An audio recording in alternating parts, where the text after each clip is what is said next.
অক্টোপাসের 9টা মস্তিষ্ক। এছাড়াও আরও অনেক অজানা তথ্য জেনে নিন এই প্রাণী সম্বন্ধে। যখন সামুদ্রিক প্রাণীর কথা হয় অবশ্যই অক্টোপাসের কথা আসে। আপাতত দৃষ্টিতে অদ্ভুত এই প্রাণীটি এখনও খুবই অন্যান্য। এই প্রাণীটির মধ্যে অনেক গোপনীয়তা রয়েছে যা হয়তো আপনি জানেন না। ছবিতে বাহুগুলি দেখে অনেকে মনে করেন যে তারা অক্টোপাসের পা, কিন্তু তারা নয়, তারা অক্টোপাসের বাহু। তাই একে অক্টোপাস বলা হয়। তার প্রতিটি হাতে একটি মস্তিষ্ক আছে, তাই তার মোট 9টা মস্তিষ্ক রয়েছে। এর একটা প্রধান মস্তিষ্ক আর 8টা বাহুতে আরও 8টা মস্তিষ্ক রয়েছে। শুধু তাই নয়, অক্টোপাসের শ্বাস প্রশ্বাস নিয়ন্ত্রণের জন্য 3টি হৃৎপিণ্ড রয়েছে।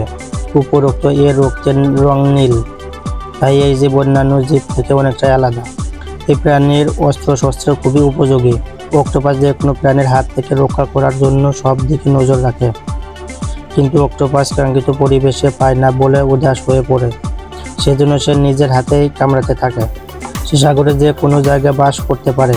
সাগরে যে প্রতিনিয়ত তার ঘর বদলাতে থাকে, অর্থাৎ বেঁচে থাকার জন্য এর একটা কোণ দরকার। অক্টোপাস একটি বিশেষ প্রাণী, তবে এটি বেশি দিন বাঁচে না। এর অনেক প্রজাপতি 6 মাসের মধ্যে মারা যায়।